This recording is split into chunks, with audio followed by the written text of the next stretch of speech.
بسم اللہ الرحمن الرحیم۔ معزز ناظرین، آج کل معاشرے میں ہم دیکھتے ہیں کہ لوگ اللہ والوں کی صحبت اختیار کرنے سے گریز کرتے ہیں، اللہ والوں کی صحبت میں نہیں بیٹھتے، ان سے تعلقات اور روابط نہیں رکھتے۔ آج کل ہم گناہوں کے ماحول میں رہ رہے ہیں، ہمیں دنیا سے محبت ہے، آخرت سے بے رغبتی ہے، ہمارے اندر حسد ہے، بغض ہے، عداوت ہے، دشمنی ہم کرتے ہیں، تکبر بھی ہمارے اندر ہے، اور یہ سب اوصاف جو برے ہیں یہ شیطان کے بہکاوے اور اس کے مکر و فریب سے پیدا ہوتے ہیں۔ شیطان کے بہکاوے اور مکر و فریب سے بچنے کے لیے اللہ والوں کی صحبت ہمیں اختیار کرنی چاہیے۔ اس کی وجہ یہ کہ اللہ والے شیطان کے مکر و فریب اور اس کی چالوں کو اچھی طرح جانتے ہیں،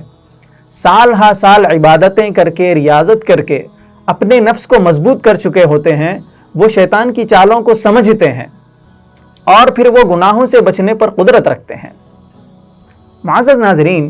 اللہ والوں کی صحبت کا سب سے بڑا فائدہ یہ ہوتا ہے کہ سخت سے سخت آدمی انسان نرم دل ہو جاتا ہے۔ اللہ والوں کی صحبت میں بیٹھنے سے انسان گناہوں سے بچ سکتا ہے، اس کے اندر اچھے اخلاق پیدا ہوتے ہیں، اللہ رب العزت کا خوف پیدا ہوتا ہے، اللہ رب العزت کی معرفت جسے ہم معرفت الہی کہتے ہیں وہ اسے نصیب ہوتی ہے۔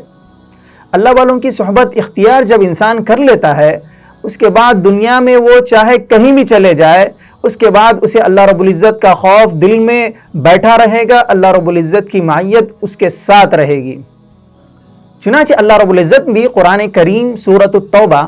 آیت نمبر 119 میں ارشاد فرماتے ہیں، یا ایھا الذین آمنوا اتقوا اللہ وکونوا مع الصادقین۔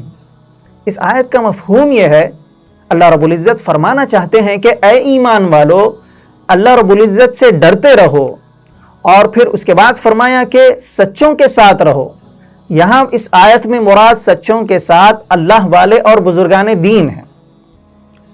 یعنی کہ اللہ والوں کی صحبت بھی ہمیں اختیار کرنی چاہیے اللہ رب العزت سے ڈرنے کے ساتھ ساتھ۔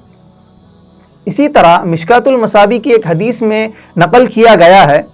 کہ جب کوئی انسان آدمی اللہ کے لیے کسی سے ملنے جاتا ہے، یعنی بزرگان دین اور اللہ والوں سے ملنے جاتا ہے، تو اس کے ساتھ 70,000 فرشتے چلتے ہیں، اور پھر اسی حدیث میں فرمایا گیا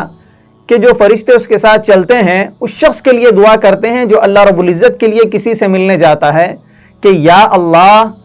اس کے لیے بھی آپ اپنی قربت نصیب فرمانا، اسے بھی آپ اپنا بنا لینا، اپنی قربت اسے بھی عطا فرمانا۔ اس حدیث مبارکہ میں اللہ والوں کی فضیلت اور اہمیت کو بتلایا گیا ہے۔ معزز ناظرین،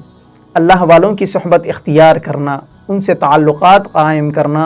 اور ان کی صحبتوں میں بیٹھنا ہمارے لیے دنیا اور آخرت دونوں میں بھلائی اور سعادت حاصل کرنے کا ایک ذریعہ ہے۔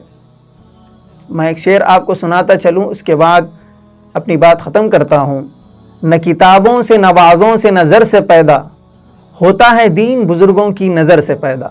اللہ رب العزت ہم تمام کو اللہ والوں کی صحبت اختیار کرنے اور ان کے ساتھ تعلقات قائم کرنے کی توفیق عطا فرمائے، آمین یا رب العالمین۔